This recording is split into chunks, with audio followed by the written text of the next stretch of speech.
evening, everyone, and welcome to SCTV, Simpson Student Media's first broadcasting program. I'm your anchor, Liv Allen.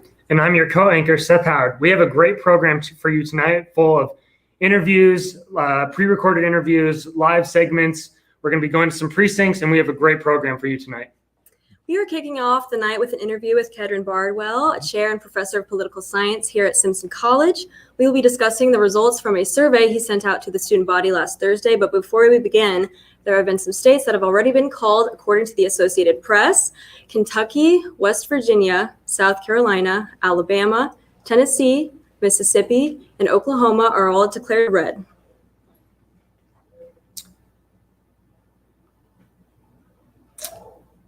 Vermont, Virginia, Illinois, Massachusetts, Rhode Island, Connecticut, New Jersey, Delaware, and Maryland have all been declared blue. Kedron, thank you so much for coming out tonight. We appreciate that. Thank you. You sent out a survey constructed by your political research class last Thursday, covering a number of topics from the election to COVID-19, Black Lives Matter, immigration. Would you please share some of the key findings from that survey? Sure. So this is a survey that we do about every 4 years, and we do it of Simpson students, faculty, and staff, although we're mostly interested in the students and really just who they're voting for, how likely are they to vote, and what issues are motivating them in terms of driving their votes. So some of the top line findings, and that's probably what people are most interested in, is just learning a little bit about the presidential race.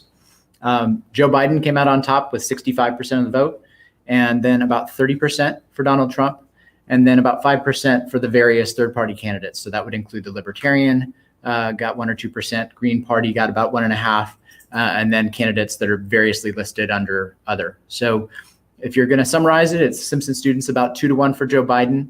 It matches up fairly closely with party affiliation as well among the students, although it seems as if in our early analysis that Biden won most of the independents and actually a few independents who say they usually lean Republican. So that's where the top line is on the presidential race. But we're also super excited about the fact that Simpson students seem to be turning out in very high rates.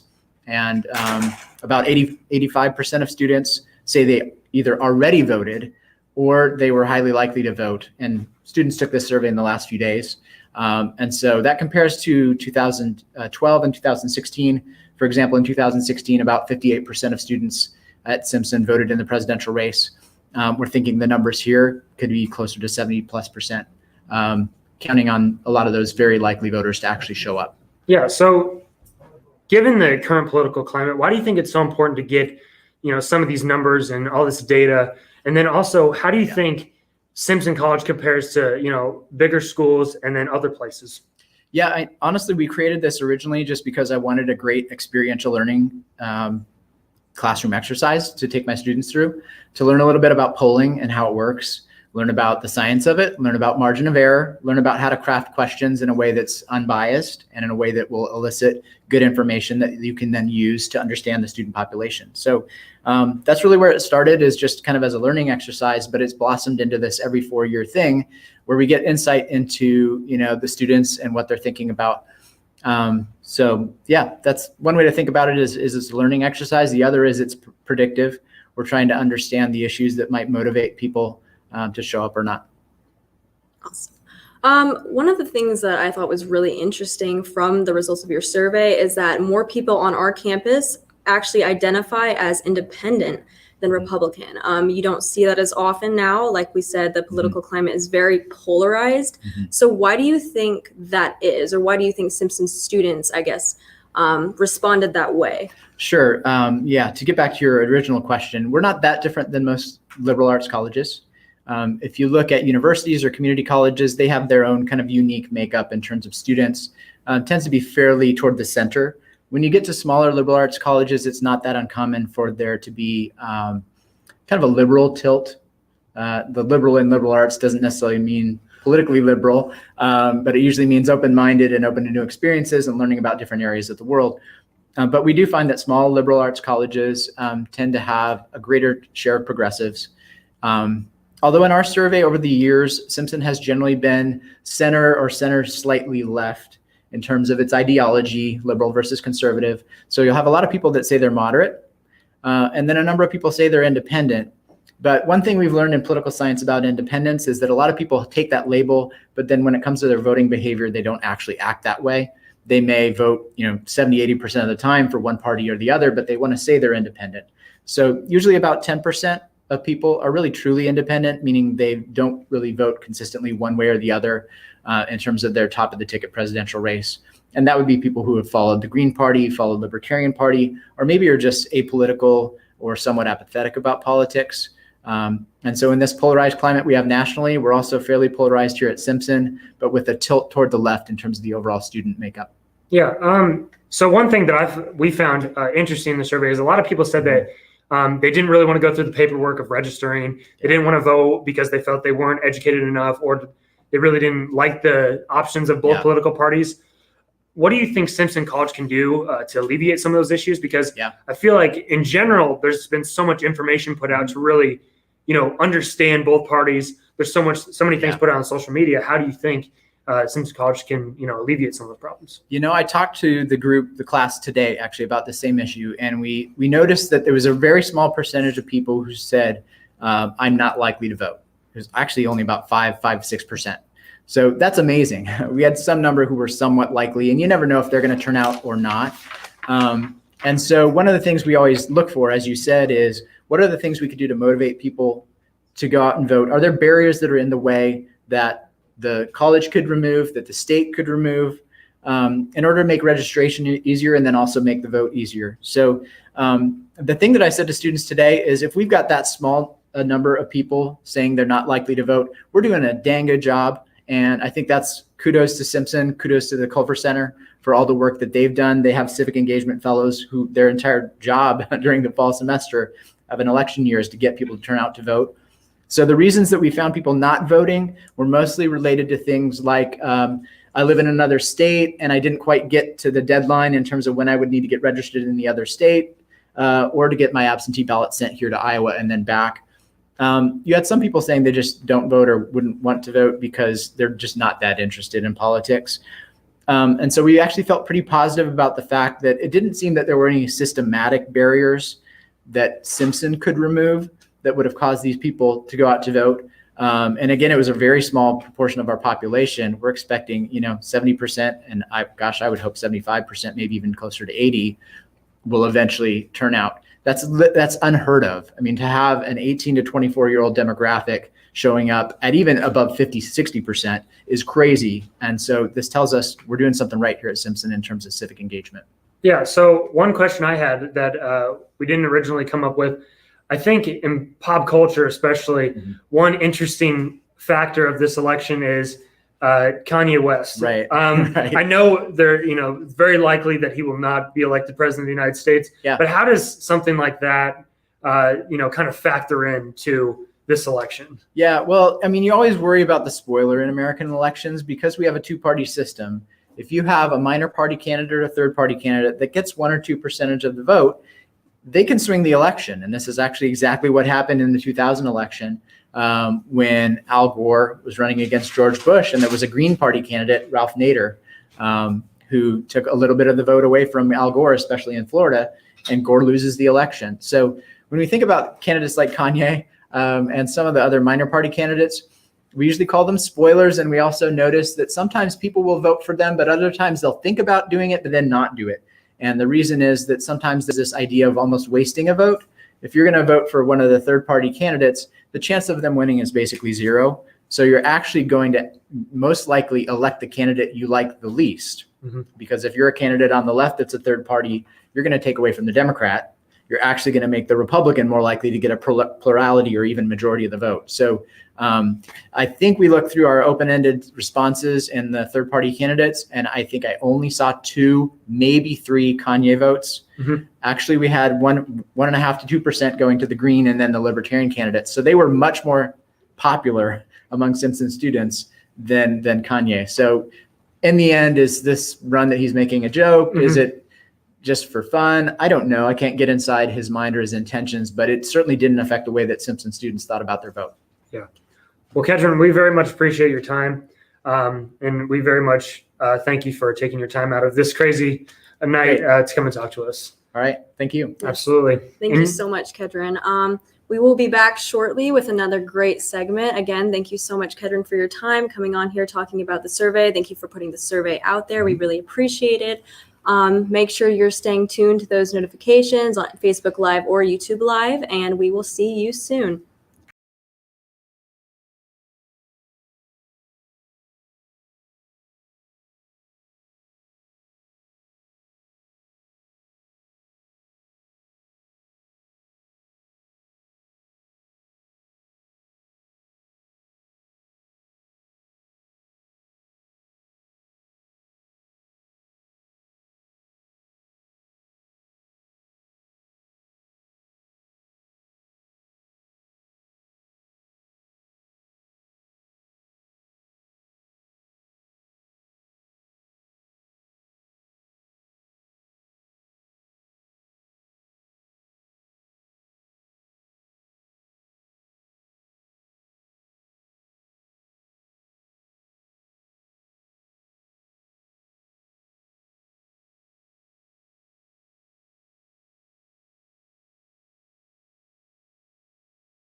Hello and welcome back to our continuous coverage of the 2020 election.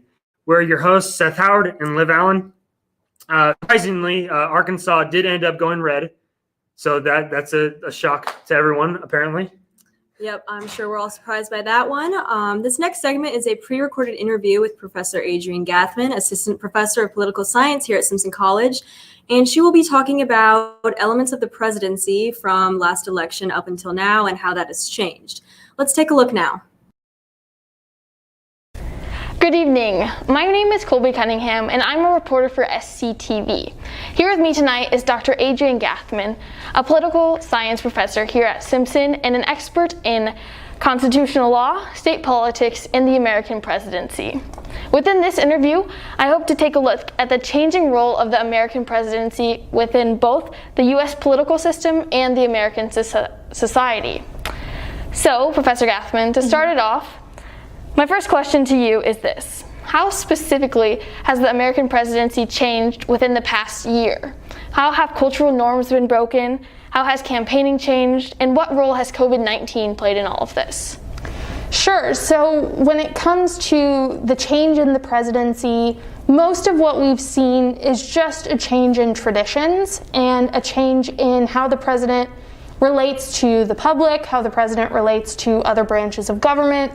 We've seen this specifically in the lack of daily press briefings and the removal of those. That's kind of happened over the course of the 4 years. That information coming from the presidency to the public, instead of it coming through those press briefings, now we're seeing it come through Twitter. Whether or not these traditions that have been broken or just changed will stay in place is something we're not going to know until there's someone else sitting in that office. Whether the norms that were previously there of daily briefings and using the press secretary as that connection between the media and the president, if that reverts back, we won't know until there's someone else in that office. In terms of campaigning, COVID-19 has obviously played a huge role in what we're seeing happen with campaigning. We saw the two conventions, the Republican and the Democratic, had to move totally online, which is not necessarily a bad thing or something that's out of the realm of what the purpose of the conventions was historically in recent history, because conventions today are really just solidifying the nomination that we already knew was coming, and they serve more like a public relations event, which can still happen online. You just don't have that huge group of people cheering on the floor, but you can still reach the public in the same way. Campaign events we've seen at Simpson, this is a different year than we would typically have. Normally we would get visits from candidates and candidate surrogates, but we haven't had those this year, unfortunately. We still have a couple days left and we'll see what happens. The Republican Party is using more in-person stuff than the Democratic Party is, but those kind of campaign connections that we usually see them making are just not there anymore. I did hear that Joe Biden's expected to make a last-minute visit here sometime this week. Okay, we'll see what happens. So given all of these changes, how do you think both candidates have executed their so-called presidential spectacle? Their presidential spectacle. So part of Trump's spectacle is always going to be his use of social media, his larger-than-life personality, and his "I'm not every politician."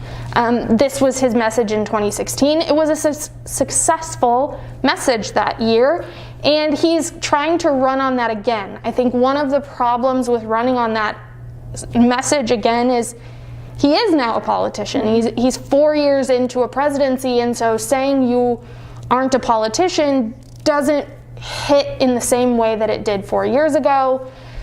Some people were hoping back in 2016 when he won the presidency that his relationship with the media, his relationship with other elected officials might change once he's in that office. We haven't really seen that. He still uses Twitter to inflame and criticize and call out. And that hits well with his base, but it doesn't necessarily hit well with the total population.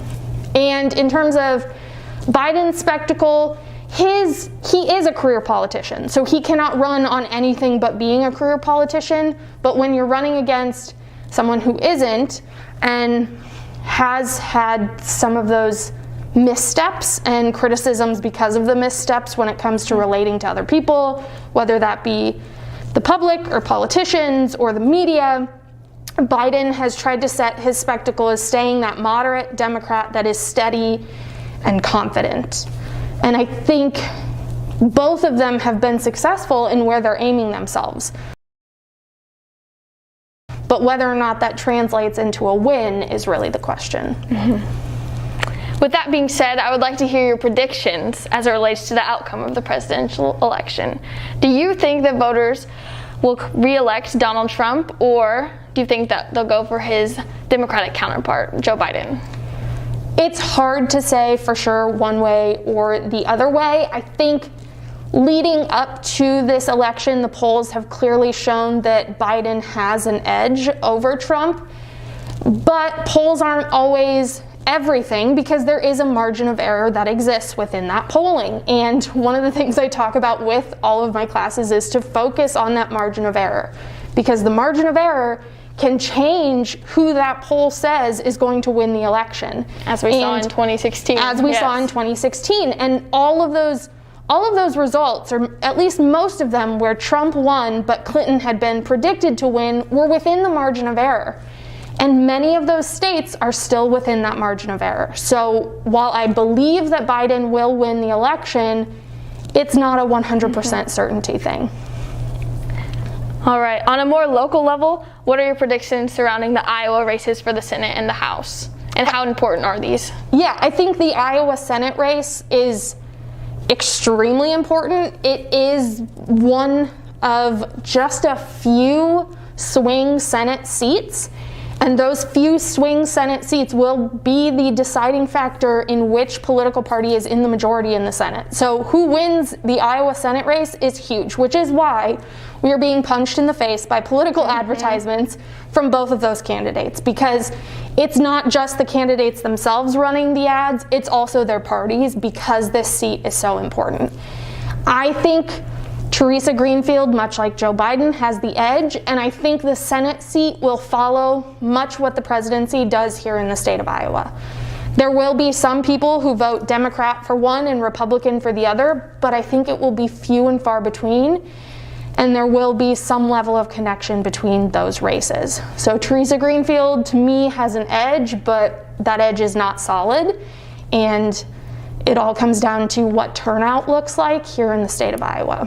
In terms of the House races, I think House race for District 4, which was Steve King's seat, it will not be his seat anymore. This is already decided, but I think it will stay Republican.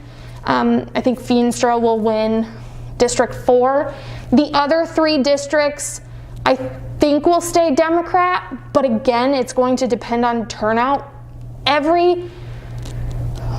Maybe not every, but many of the sites that I have looked at when it comes to polling, when it comes to swing states, when it comes to swing districts, they have Iowa hanging out in gray in most of these districts, the state for the Senate and the state for the presidency. And that gray is just telling us, hey, the polls are too close for us to even know. And so turnout is a huge part of how these elections are going to end up. All right, that was my final question, and I think that's all that I have time for. So Dr. Gathman, thank you for sharing your insight with us and for supporting student journalism here at Simpson. And with that, I will turn it back to the studio to Live and Sit. Thank you, Colby. Some quick updates for you all. Again, according to the Associated Press, Texas, Kansas, Missouri, Ohio, Pennsylvania, North Carolina, and New Hampshire are currently leaning blue. And currently leading in red, North Dakota, Michigan, Maine, Indiana, Georgia, and Florida. Next, we will go to No Sacco with a live update. But until then, we will let you go, and then we'll see you soon.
Welcome back to SCTV 2020 Election Day coverage. We're here to give you live updates on election results, live and pre-recorded interviews with a number of special guests, as well as some humor in our comedy segments. I'm Noah Sacco, taking over this segment for Live and Set. I'm here with Junior Elise Sturgeon and Senior Daniel Estrada, who are both Culver Center Policy Public Center Fellows. So both of you, thank you for joining me tonight. Thanks for having us. So, so to start things off, can each of you tell me more about your roles, Culver Center? Daniel, we can start with you. Yeah, so I'm the Campus Engagement Election Fellow on campus. And so my role is to basically facilitate any sort of student engagement and student voter turnout.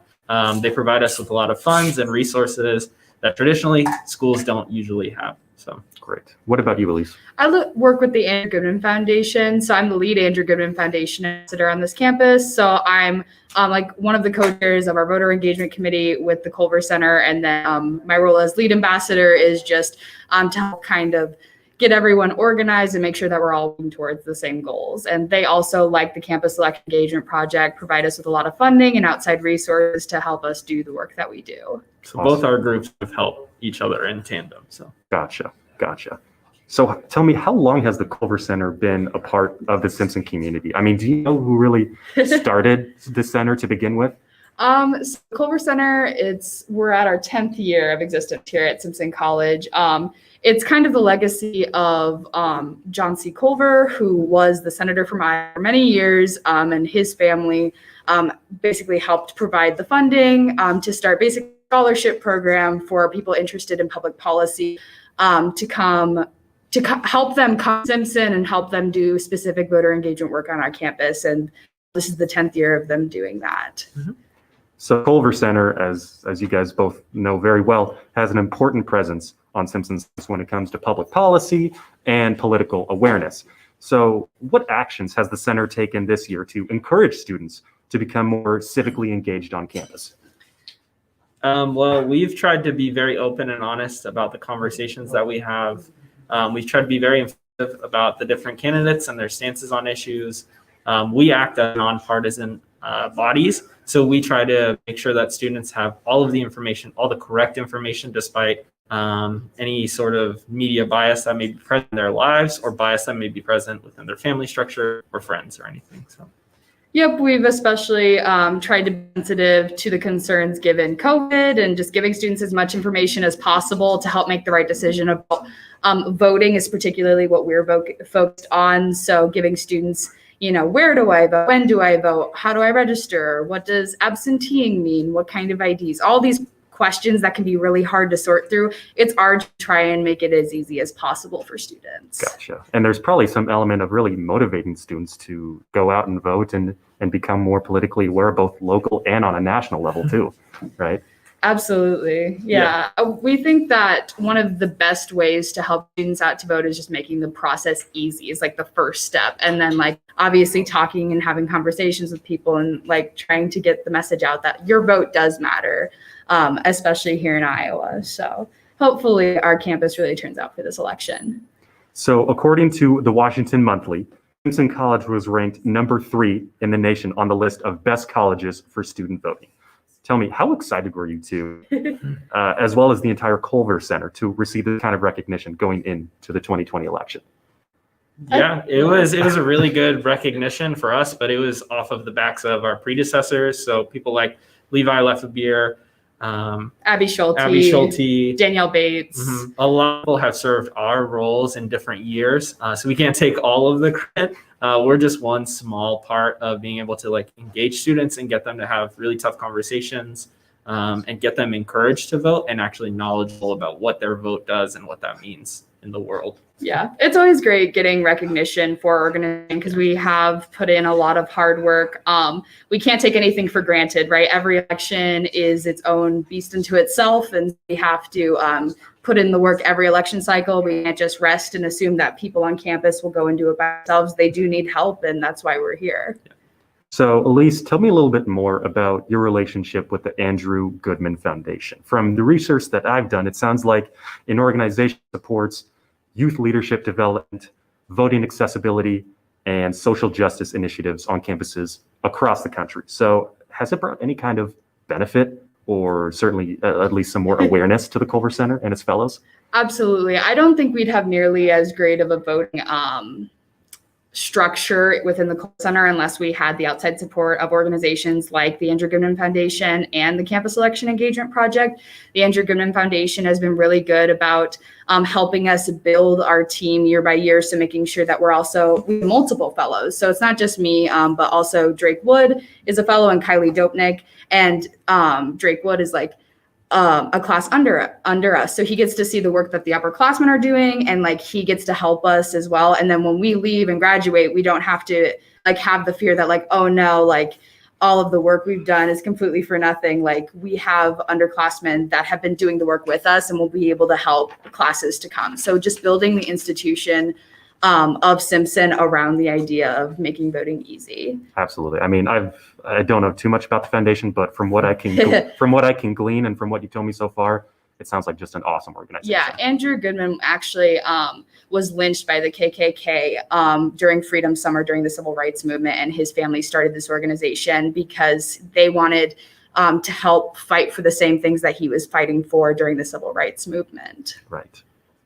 Yeah, it's a great organization, and hopefully can hear a little bit more from it in the future.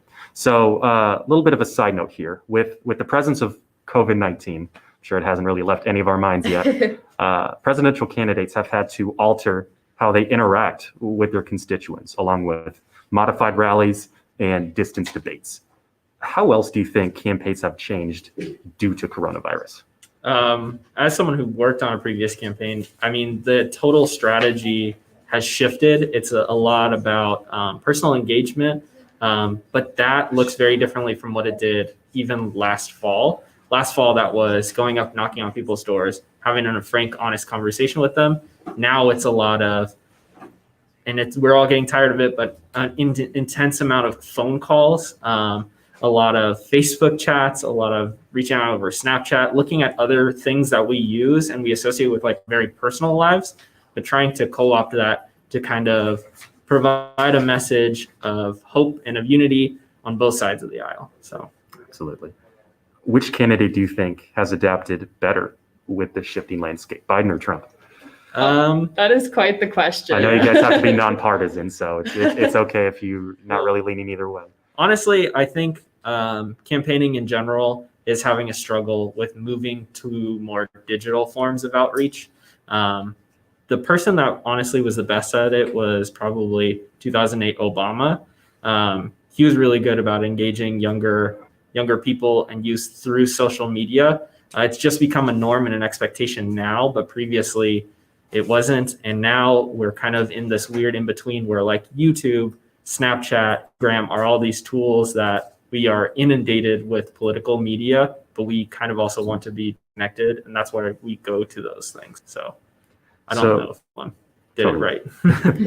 So both candidates are competing, obviously, to win the Electoral College votes, although the Electoral College has a number of pros and cons. What do you think are some of the disadvantages with the Electoral College voting system?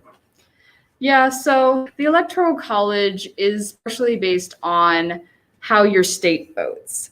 So let's say you live in California, for example. All of the electors for California will go to the party that has the majority. So let's say like Biden, for example, wins 51% of the California. He gets all of the electors of California.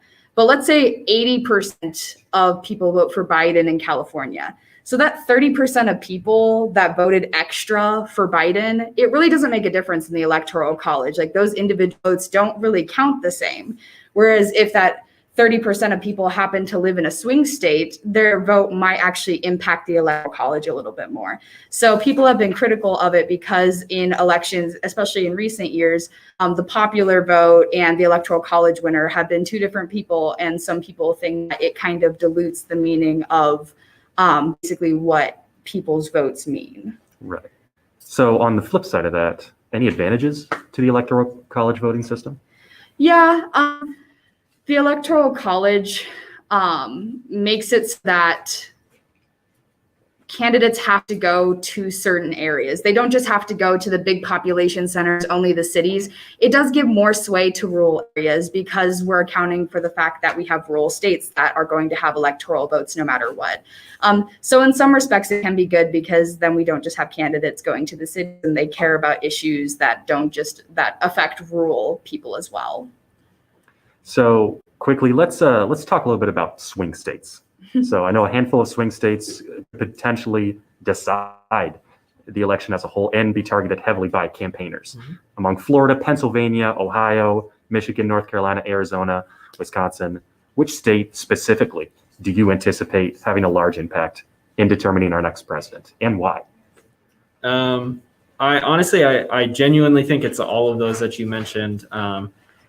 This election, I think, more than any other, is going to be very close, and it's going to be hard on people to come to the realization that the person that they chose for may not have or may have won the election.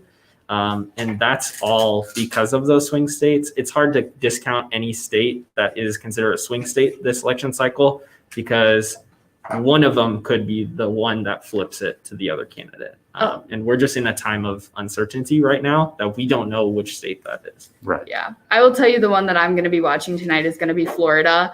A lot of political pundits have said that if Trump does not win Florida, it's going to be extremely hard for him to win the Electoral College. If Biden wins Florida, that isn't necessarily a guaranteed win for Florida for Biden, but it makes the path a little bit harder for Trump does not win Florida. So that's the one I'm going to be watching in particular. But like Daniel said, anything can really happen. We're all just kind of waiting to see how it all shakes out, right? Exactly. I mean, and these next few will be very telling with the final results of those swing states and really essentially the future of our country for the next 4 years, right? So more so on that point, you're from Arizona. Yep. That's your home state. Do you foresee it swaying in either direction, really? So I actually just read an article about how the suburbanization of Arizona helps lend it towards going blue. And previously, the state has itself been red for so long. I think the first time it went blue was with Jimmy Carter, I believe. I'm not totally sure on that one. But yeah, it tends to go red. It has a very strong history of going red, but a lot of people are just tired of the volatility that comes with politics and politics as it is now. So they're open to change. I did calls when I was back home in Arizona, and a lot of people were receptive to hearing both sides of the argument. They haven't really made up their minds. I think it could potentially go blue, but who knows? Who knows? So Iowa is, also on the swing state list, according to many political experts, and their polls should, in fact, they've already closed. Their polls closed at 8 o'clock. Any predictions about this state voting red or blue? I know they voted red in the 2016 election. Do you think those results could sway with this 2020 election? Is it in Iowa? I am from Iowa. It's really interesting in Iowa that we have a situation where 4 of our representatives could potentially be Democratic, but we might have, I can't call the Senate race, going to be honest. Like it might be Republican, might be Democrat. And same with the presidency. It's gonna be really close here. But it could be a situation where 3 out of 4 of our representatives are Democrat, but we have statewide elections that go Republican because certain amounts of Iowans consider themselves more independent and they split ticket. They might go Democrat in some situations and Republican in others. So we are really a unique state in that respect. I cannot predict it for the life of me. Polls are actually open until 9 o'clock. So if you're in line at the polls by 9 o'clock, stay in line and you should be able to vote. So final thing I have for both you guys, Elise and Daniel, is there's the possibility and basically the reality that some students simply just didn't vote. Perhaps it was because they didn't like either candidate or they just thought that their vote didn't matter. What would you tell those students going forward for the 2024 election? Honestly, I think it's a matter of personal preference. A lot of people think that not casting a vote is kind of throwing right, but also not casting a vote is in and itself an action and part of the electoral process. You're basically saying that I trust my peers enough to be able to make a decision for me that I do not myself feel is important enough for me to go out and vote. And again, that's a personal preference thing. Some people do it because they're just disconnected from politics. So I think it's something that has to be taken at a personal level, and I respect them for that. I always encourage them to go out to vote because that's a founding principle of our country. But I respect it completely if they don't want to vote. So Yeah, I would say that it's too late to vote, right? So if you didn't vote this election, again, like I completely respect that. But like it's never too late. Like don't have this idea, well, I didn't vote in the past, so why would I vote now? And even if you think like, oh, I don't have political opinions or I don't know enough, people have more political opinions than you think. A lot of things in our life today have become political. Politics touches a lot of parts of our lives that we don't even realize. So if there's something you're really passionate about, I would look up how the different people in your area affect that particular issue, even if it is just one thing that you really care about. Absolutely. I mean, those are all great points that you both made. And it'll certainly be interesting to see how the state results and the national results shake out in the following hours. I mean, know a lot of people that are going to be glued to their TV screens and their phones. So we will be. Us included. Exactly. Yeah. Well, Daniel, Elise, thank you guys so much for coming on the broadcast tonight and for your contribution to SCTV and Simpson Student Media. Of course. Thank you for having us. Thank you, guys. My name is Matthew Marquez with SCTV. Biden Standing here in front of the leading Warren Colorado, County Kansas, precinct. Texas, The Warren County North Carolina, Administration Building Missouri, is located Ohio, across the street from Pennsylvania, campus and New for Hampshire, Warren County while Trump voters. is For leading viewers states that have not Georgia, voted, Maine, it is a Wisconsin, little after 8 Florida, o'clock. Michigan, That means Minnesota. voting does close at 9 Now p.m. in we Iowa. go to our So please first make your way down to field your reporter at local the precinct. Warren County Administrative As you Building, can see, Matt there's no Marquez. line, so that means Matt, this what's it looking process like will over be there? in and out pretty quick. So for those of you that have not voted, please vote. Your vote does matter. Thank you. Back to you.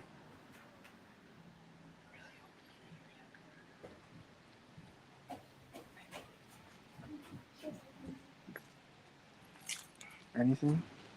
Anything?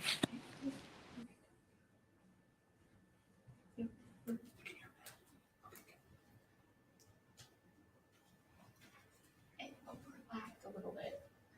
So no one was still talking while he started.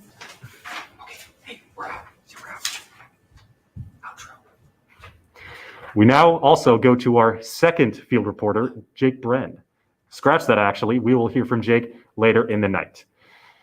Please stick around for more SCTV. We'll see you again after this short break.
All right, we're in the show.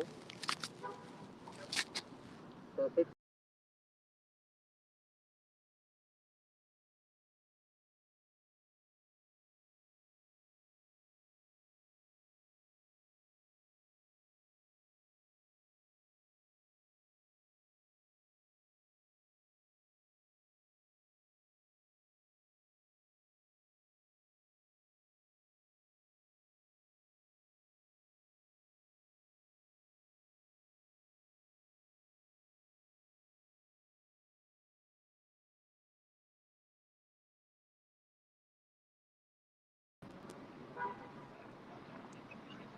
Hello, I'm Jake Brent, reporting live with SCTV here at the Polk County Voter Registration and Election Office on 2nd Avenue in downtown Des Moines. As of 8:15 p.m., there were only 3 people casting their votes, but after talking to polling officers in the office, there were over 500 votes as of 7:30 p.m. Other than that, polls have seemed to level off here in downtown Des Moines. Back to you guys at the studio. Thanks, Jake. Seems like it's heating up down there in the precincts. Thank you for hopping out there and giving us some results coverage. Now we go to a pre-recorded interview that Jake Brend worked on earlier today with Professor of Political Science, Eduardo Mogolines.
So is anyone watching the violence and stuff? This is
and welcome back to our continuous coverage of the 2020 election. We have a few updates for you. Trump has won Indiana, North Dakota, South Dakota, Nebraska, and Louisiana, and Biden has won New York, New Mexico, DC, and Colorado. We'll now be looking at a segment by Corinne Thomas, who interviewed a number of students about voting.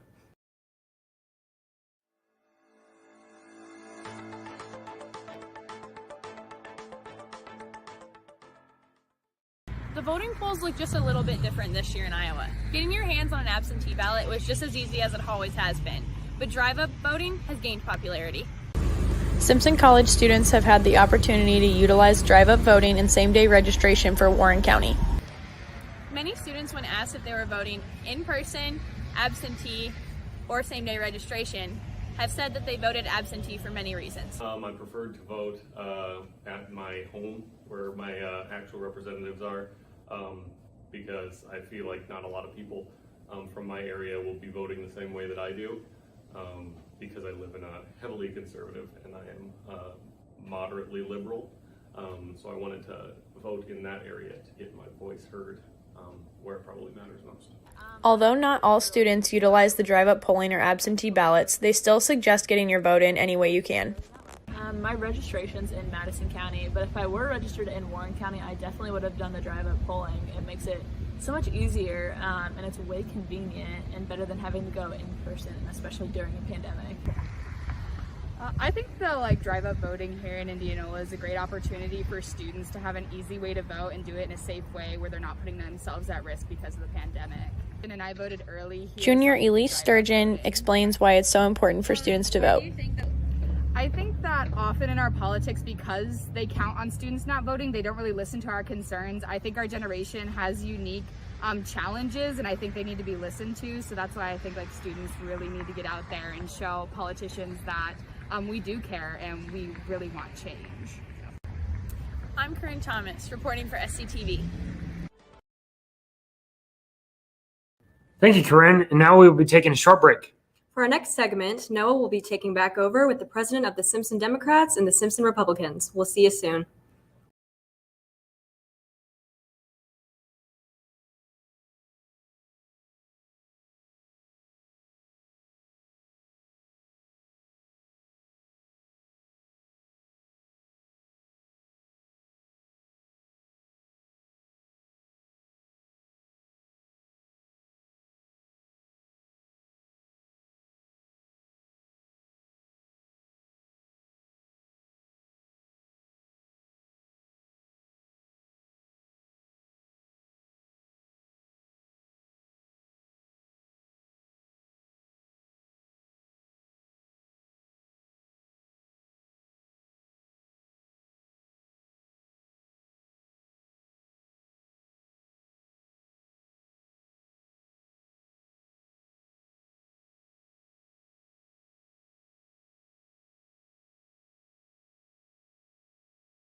Welcome back to SCTV Election Night Coverage. We're here to give you live updates on our election results, interviews with a number of special guests, field coverage, along with some humor in our comedy segments. I'm Noah Sacco, here with presidents of the Democratic and Republican parties here at Simpson College, Junior Cassie Redditch and Senior Lizzie Adams. Thank you both for joining SCTV tonight. Yeah, thanks for having us. So first off, for you guys, I want to learn a little bit more about these political parties specifically on campus. So Cassie, could you tell me a little bit more about your role in the Democratic Party as president here at Simpson? Yeah, so we do a lot of work with the Iowa Democratic Party, obviously here in Iowa, and then we work with Warren County a great deal. Specifically, we've been working with the Iowa Democratic Party. We had their Get Out the Vote bus come to campus last week on Tuesday, and then we've been doing some work with Sydney Axney's campaign, getting phone banks set up and people to volunteer for her campaign. What about you, Lizzie? A little bit about your role as the president of the Republican Party here at Simpson. Yeah, so obviously, we're working hard to, get our candidates elected as well. We're working with, David Young, Women for Trump is a lot of our members are working really hard with that. We're outdoor, we're door knocking, we're calling, we're doing what we can, as well as our biggest thing is just trying to educate not only our members, but, fellow young adults in college, in high school, that what the Republican views are, what views maybe we want to change, things like that. And we're working hard to try and get our members up and show equality. And we want to work with Simpson College Democrats. We want not as much polarization. We just want to create a better America, and that's our goal right now. I mean, I've got to admit to both of you, before this year, I didn't even know that we had these parties specifically at Simpson. So how long have they been around this campus? Oh, SC Dems has been around for a while. I know. Yeah, that's the Republicans too. We've definitely both been around for a fat minute. Yeah, obviously, this election is, pretty big. So you're going to hear about us more. We're working harder. And, now that we have to kind of transition to, more virtual things, it's almost easier to get the word out there. But also, we've been around since, Simpson College existence. Yeah. So we're, hopeful that it stays this way and more people hear about us. And more so on that, what are some of the activities that you create for your parties throughout the year? I mean, you just, to keep people in your party engaged, I assume maybe you have some kind of political discussions, events, maybe even guests, anything like that? I know SC Dems and SC Republicans both work a lot with the Culver Center. So whenever they have their video nights where they project documentaries, and they have Get Out the Vote things as well, we work a lot hand in hand with the Culver Center, both of us, since we're partisan groups on campus, we're not allowed to request money. So we get the majority of what we do through the Culver Center.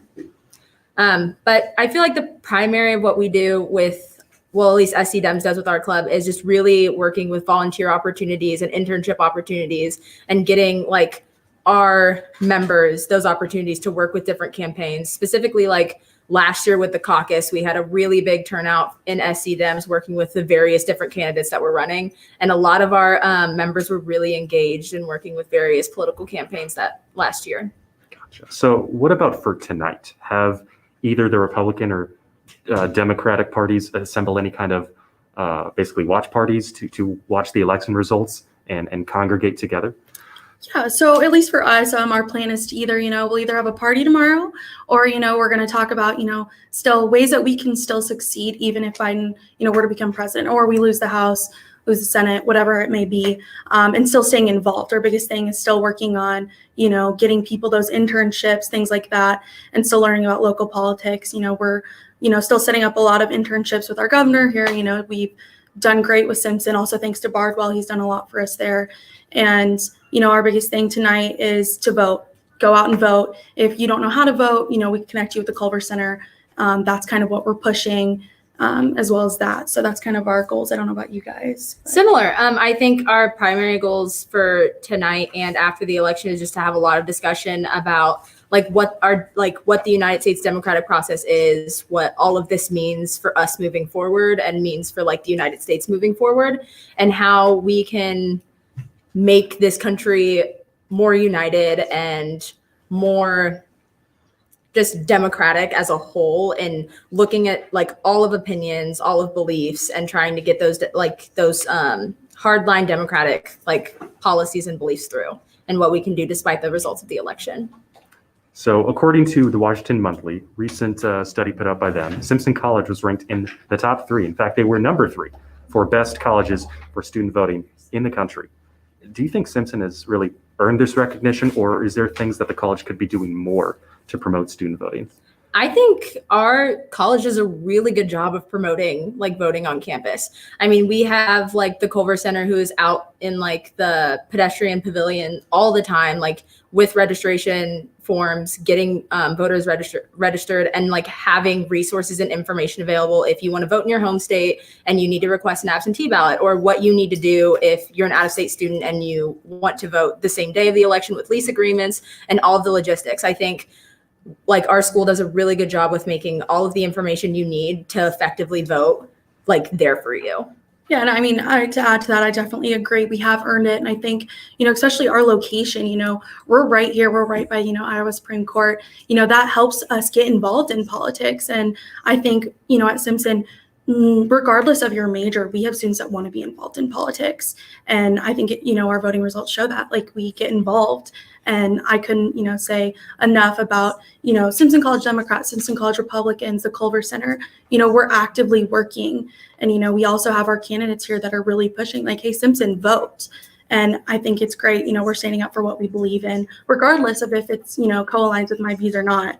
I'm so proud of Simpson for getting involved. And I think we're in a really unique position, like in Iowa in general, that we have the opportunity to have a lot of these candidates come to campus. Like last year, we had the majority of the Democratic candidates like come to campus prior to the caucus to just talk to students. And I think that's something most like colleges outside of Iowa and even in Iowa don't get access to. So I think even just our like geographical position, we're in a really good spot to like have that great voter turnout that we do.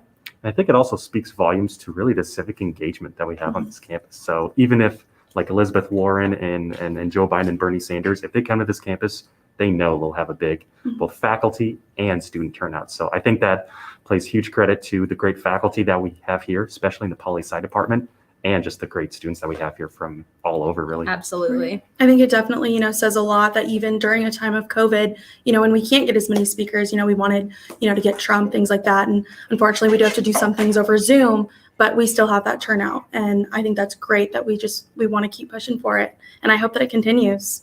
Absolutely. So Lizzie, you identify obviously as a Republican. Yes. Tell me, what do you like most about President Trump?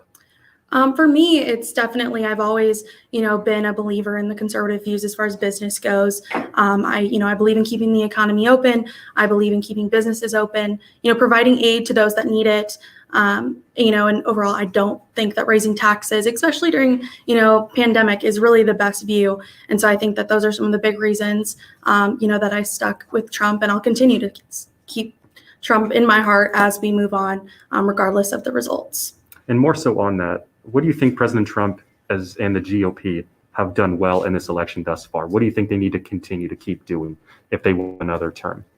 Right. I mean, I think that, going and campaigning, I think is essential. Face-to-face is definitely something that, conservative view, we believe in-person voting, in-person things, and staying safe while doing it. But I think that, doing that is a big thing for us. And I think that we need to continue to do it. Even Biden coming here, I think that probably helped him a lot as well. I still think that Trump will win Iowa. But continue to do that and then stay with our core beliefs, our core values of, caring about the people, caring about the working class, but also, wanting to keep us moving, not halting our existence and, still supporting what matters to us. So Cassie, you identify as a Democrat. What do you like most about former Vice President and Democratic nominee Joe Biden? There are a lot of things. First, frankly, I have to say that he's not Donald Trump.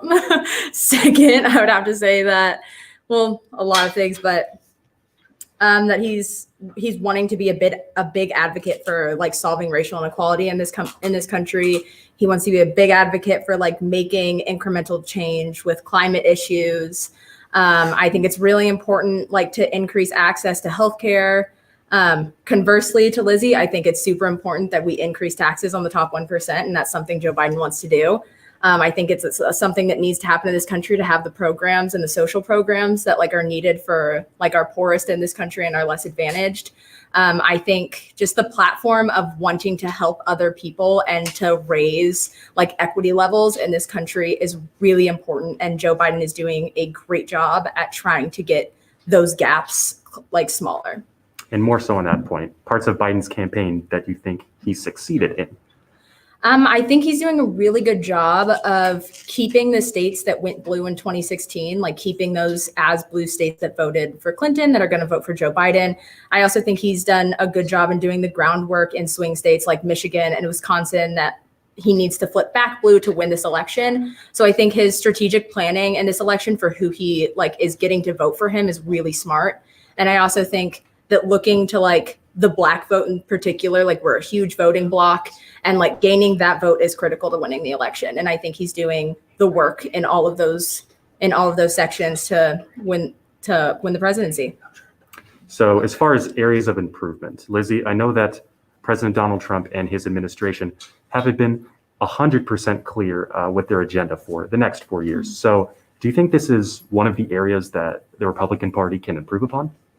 I wouldn't say necessarily that's like our biggest thing or we need to improve on. I think definitely if we win, you know, showing the nation that we need to be united is our biggest thing. I think that there have been some divisive techniques that have been done by both sides, and I think it's destroying America. We need to work together, not, apart. And so I think that policy-wise, it will just completely depend on, you know, if we win the House, if we keep the Senate, what our next steps are. So as far as, things go, I think there's some big things that I want to change with the conservatives, mindset and party. Also, I think that, coming together is our biggest thing, trying to get things done in the House, trying to get things done in the Senate, working on, I think income equality is really important right now as well, and keeping the stock market going. I think our economy, if, maybe there's a second wave of COVID, I think we need to plan ahead for that. What stimulus packages are we going to be working on? Those are big things that we need to decide, ahead of time instead of, waiting till the last second. I also think, figuring out whether we win or not, where could we have worked harder to make it not as close of a race? Georgia right now is really scary. Pennsylvania, who's going to win? And I think that regardless of if we win, we need to take a step back and look at what should we have been doing that maybe we didn't do. Cassie, in regards to former president, vice president, I should say, Joe Biden, there were some that I noticed in the presidential debate that Biden could have articulated better in terms of establishing their case as an alternative to a Trump presidency. Same thing I asked Lizzie. Do you think this is an area that Biden needs more work on? I definitely think there are some areas that I think his platform gets a little bit skewed. Like when we say increase taxes, like a lot of people think that means like on everyone, when like a lot of those policies are geared towards people who are making like millions of dollars. And I think there are a lot of small nuances like that could definitely be cleared up for like people who are moderate or who lean like economically Republican to understand a little bit more what the Democratic Party is wanting. So I think a lot of those things get really skewed. And like, especially when you look at bigger issues like race inequality and like police brutality. And like you hear Democrats say like defund the police, and like a lot of people think we mean like get rid of the police altogether, and that like is not what the platform of Joe Biden or the Democratic Party is. So I think there are a lot of like nuances and where like the message gets mixed up between Joe Biden and his platform and like voters, and especially moderate voters who are like nervous to leave Trump and go Biden. So I definitely think that there are a lot of issues like that Joe Biden definitely can clear up. And I think as like, if he is elected, a lot of those policies will definitely be written out a lot more specific, and his platform and his policies will become a lot more clear, which I think a lot of people like in the United States as a whole would definitely be on board for. What do you think each candidate needs to win this election? Lizzie, I'll start with you first. I think Georgia is incredibly important. I think it's safe to say we've won Florida. So as long as we win Georgia, I think we have a good standpoint. We still need to keep some of those Midwest states that, were really important to us in the 2016 election. But I also want to say, Pennsylvania, obviously we won't know it for a while, but I think that's really important for us to win. with Michigan, that's, I don't know if they've actually called that yet or not. But there are some states that we definitely need to focus on. And I think the two biggest states are Georgia and Pennsylvania. Cassie, what does Biden need to do to win the presidency over Trump? I think he definitely, as I said before, keep those states that were blue in 2016, those blue, and try to flip back Michigan, Minnesota, and get Arizona, along with, I think, North Carolina could be real big. If Pennsylvania does it the way we want, I think flipping North Carolina could be a really big win for Joe Biden. And I really appreciate, we're on track now, and we just need to keep doing what we're doing now, and those polls, when they come in, hopefully they stay on track as well. So electoral college votes in swing states, as you know, are crucial and could really potentially decide an entire election among Florida, Pennsylvania, as you mentioned, Ohio, Michigan, North Carolina, Arizona, Wisconsin, list goes on. Which states do you see each campaign targeting the most? I definitely think they're going to go for those big swing states like Michigan, Minnesota, North Carolina is a big one, and Arizona. I think we'll be less worried about some of them like Georgia, and Florida obviously is no longer an option, but those big ones and Pennsylvania are really going to be crucial, especially watching for faithless electors. From a Republican perspective? Yeah, I definitely, that's, on both sides, those states are important to each one of our candidates. The 29 votes from Florida were really important for us. I think if we wouldn't have gotten that, we would have been done. But I think, like I said, Georgia, I think that's going to be make it or break it. And, surprisingly, Texas is kind of iffy right now. So, if we lose those 39-38, that could be something important. But the swing states, even the Iowa, the 6 electoral votes from Iowa are really important. So if we keep up, I think that we'll be, in good standing. And I guess this is really more so a question for you, Lizzie. Iowa is really also on the swing state list, and their polls, in fact, have already actually closed as 9 o'clock has already rolled around. So a majority of the state, Iowa, voted red for President Trump in 2016.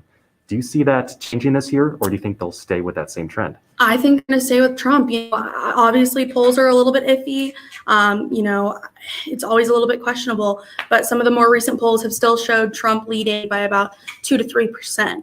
So I think that that's really important. Other polls have shown, Biden up by 8 points. So, it's tough to say. I can't say for sure, but at least from, my fellow conservatives and things like that, and talking to some of the Democrats, we're all a little worried. But I would say, Iowa, I think it's still going to be red. Any thoughts from you, Cassie? I would have to agree. I think Iowa's going to stay red, but I hope to see some of those congressional elections go blue, like Teresa Greenfield and Sydney Axne. And this really just brings me to my next point. Your predictions as the night unfolds. Do you think President Trump will hold another term, or do you think Biden will beat him out? Cassie, we'll start with you first. I think looking at the way the map's turning out now, I think Biden has a really good chance of pulling this election. And I am very excited for it. Your insight? I think it's going to be really, really close. I still, maybe it's just a little bit of my hopefulness, but at least from the way things have turned out, I think watching Florida turn red, being red is going to, lead us, to success. So I think that Trump's going to win it. Am worried a little bit about the Senate, but I still think, the House is going to be on our side. So we'll see. All right. So final thing I have for you guys. I know some students did not exercise their right to vote because they, either didn't like the candidates or they thought that their vote wouldn't matter. What message would you tell to people who didn't vote in this election? And what would you really say to them, really encourage them to do for next election? Well, politics are in everything. So regardless of if you don't like the candidates, everything about your life is led by our politics. Wearing a mask or not, what chemicals are in your water, where you can park, all of those things are still led, by politics, either on the federal or local level. So regardless of if you think it's going to impact your life, it definitely does. And so, going out and voting is so important. I understand this election, maybe, you didn't like either of the candidates, but I still think going with the one that you think is going to help you the best is still so important.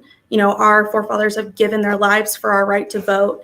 And it's important that we stick to that. We keep, upholding our rights to vote, and we keep going as hard as we can. Cassie, your thoughts? I would have to say the people who chose to not vote in this election are coming from a place of privilege where they're able to like ignore the things around them and not care about the election, frankly. And I think looking at the state of the how the United States is right now, this election was extremely and still is important to vote in. And if you're able to just not care about other people and using your voice to fight for other people's rights, then you come from a place of privilege. And for the next election, you should do your research and educate yourself on where your privilege comes from and how you can use that privilege to help others. Thousands of votes are repressed every year, and for lots of times unconstitutional reasons. And so if you are an able-bodied person who can vote, you should be using that right that you have, because not a lot of people have that right. So if you're able to just ignore the election because you don't like the candidates, then that genuinely comes from a place of privilege and you need to educate yourself on it. Very well said. Well, that's the last thing I had for you guys tonight. Cassie, Lizzie, thank you both so much for joining us on SCTV tonight and for your contribution to Simpson Student Media. Thank you. We'll be right back after the short break with more SCTV. Don't go anywhere.